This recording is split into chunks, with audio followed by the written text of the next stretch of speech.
शायद अनुराग जुड़ गए हैं। हाँ ऋषिकेश में देख रहा हूं आप हाथ हिला रहे हैं, आप ऑन एयर हैं इस समय।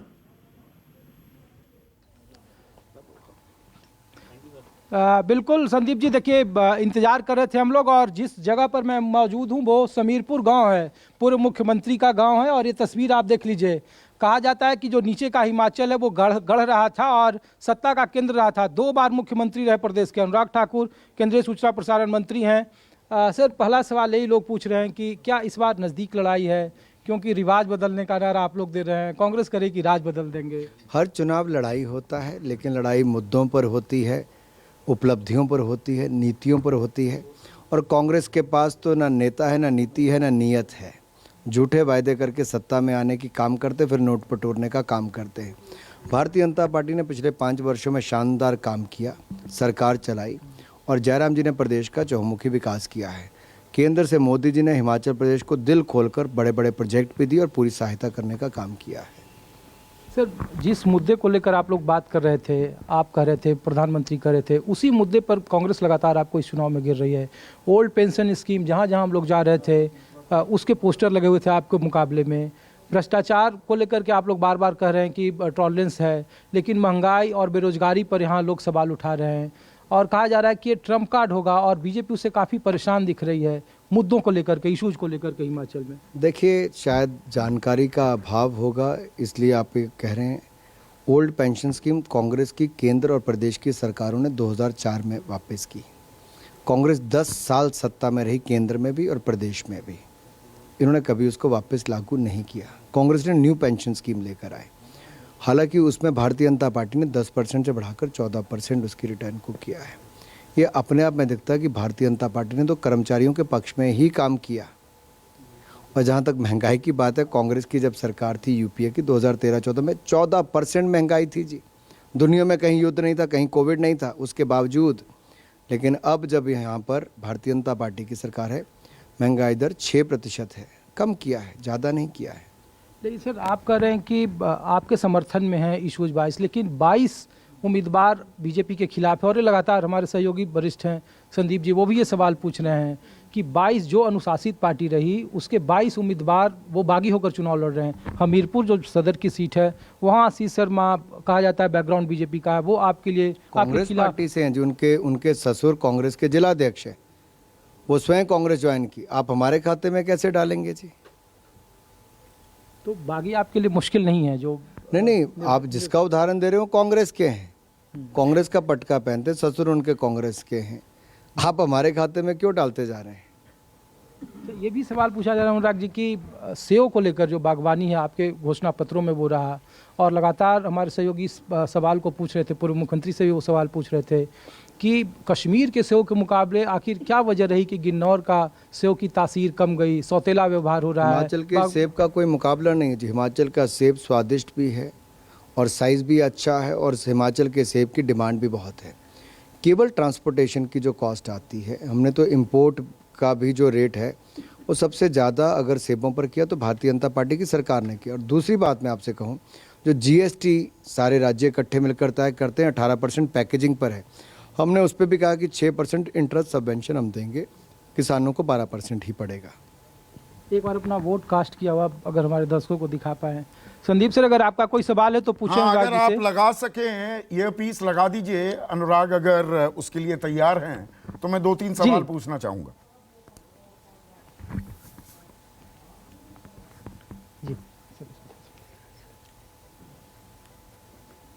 जी संदीप जी, कैसे हैं अनुराग? आपको आवाज आ रही है साफ?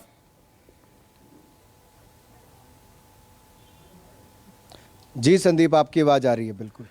अनुराग, अगर मैं थोड़ा सा क्रिकेटिंग एनालॉजी का इस्तेमाल करूं, और आपको तो यहाँ होना चाहिए था संदीप।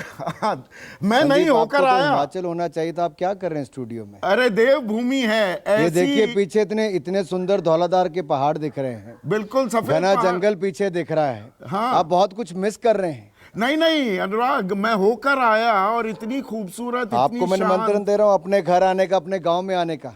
मैं पक्का, मैं न्योता कबूलता हूँ। दिल्ली के पोल्यूशन से आपको निकल कर आना चाहिए था। नहीं, मैं 4 दिन रहकर गया। मैंने कहा दिल्ली, अरविंद केजरीवाल जी के दिल्ली के पोल्यूशन से निकल के आपको आना चाहिए था। नहीं नहीं, बहुत खूबसूरत जगह है। और लोग जो हैं इतने सभ्य, सौम्य, शांत लोग हिमाचली जो हैं, वो मन की था भी नहीं देते। तो मन की था आप ले पाए हैं, या इस बार वोटर इतना खामोश है, इतना शांत है कि थोड़ा आप लोगों की दिल की धड़कनें बढ़ा रहा है अनुराग?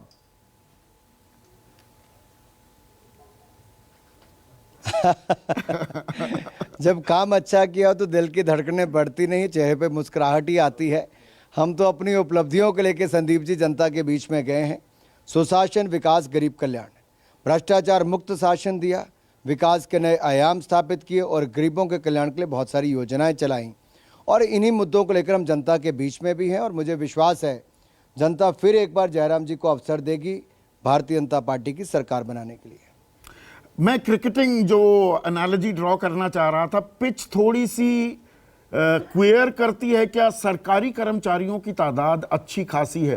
केरल के बाद सबसे पढ़े लिखे लोग हिमाचल में रहते हैं और सरकारी कर्मचारी लगभग हर घर का कोई ना कोई नाता सरकारी महकमे से होता है। तो ये पुरानी पेंशन स्कीम आप कह रहे हैं कि भाई उन्होंने लागू की, वाजपेयी सरकार ने ये पहल शुरू की थी, लागू हुई। मनमोहन सरकार के टाइम पर कांग्रेस कह रही है देखिए हमने हटा दिया राजस्थान में और छत्तीसगढ़ में। सरकारी कर्मचारी दिक्कत का सबब बन सकते हैं क्या?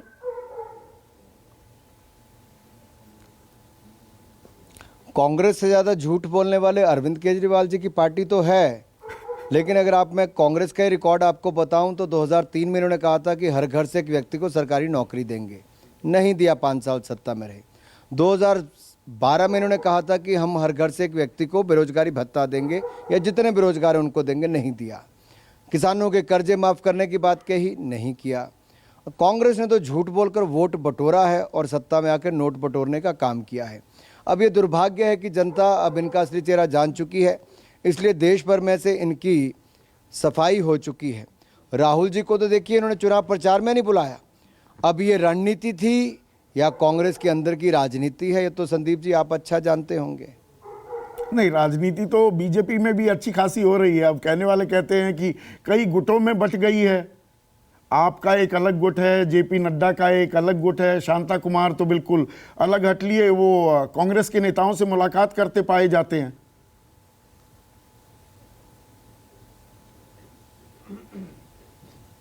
राजनीति में किसी भी नेता से मुलाकात करना ये तो शिष्टाचार है।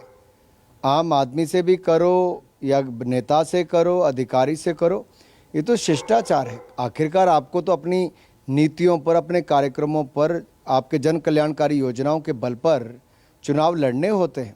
यहाँ एक दूसरे से मिलने से कौन रोक सकता है? और शांता जी पार्टी के वरिष्ठ नेता हैं और अगर किसी दूसरे दल के नेता उनसे जाके मिले तो इसमें मुझे लगता है दूसरी तरह से नहीं देखना चाहिए। रोजगार देखिए, संकट काल, संक्रमण काल, आफत आपातकाल हमने कोरोना का झेला है।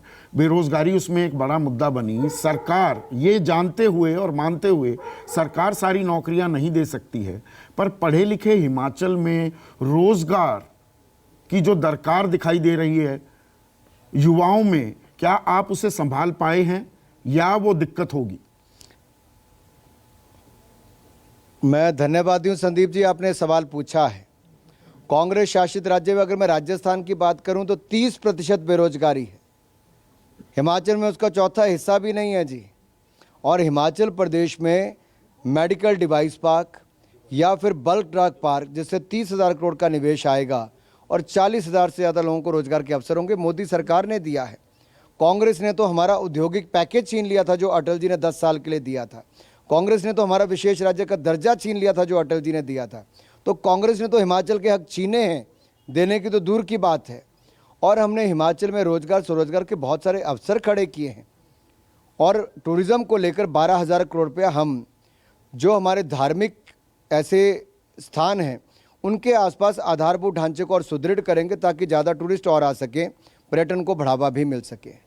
आखिरी सवाल अनुराग, और आपने न्योता दिया आपके गांव आने का, और ये बहुत ही खूबसूरत इलाका है। मैं यहाँ पर घूमा हूँ, अभी था मैं कुछ दिन पहले तो, और आपने कहा देखिए खुली हवा है, सांस लेने का मज़ा तो लीजिए, क्यों दिल्ली में अपने फेफड़े गला रहे हो।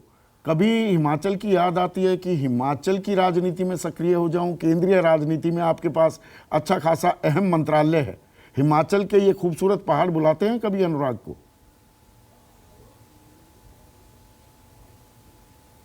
मैं तो धन्यवादी हूँ हमीरपुर संसदीय क्षेत्र की जनता का और हिमाचल प्रदेश का, जिन्होंने 4 बार लोकसभा का सांसद बनाकर केंद्र में भेजा और भारतीय जनता पार्टी ने मुझे युवा मोर्चा का राष्ट्रीय अध्यक्ष से लेकर केंद्रीय मंत्री, एक वित्त राज्य मंत्री से लेकर कैबिनेट मंत्री बनने तक का अवसर दिया, जो हिमाचल में कांग्रेस के समय तो कभी किसी को मिल नहीं पाया, लेकिन भारतीय जनता पार्टी में मुझ जैसे युवाओं को अवसर दिया है मोदी जी ने।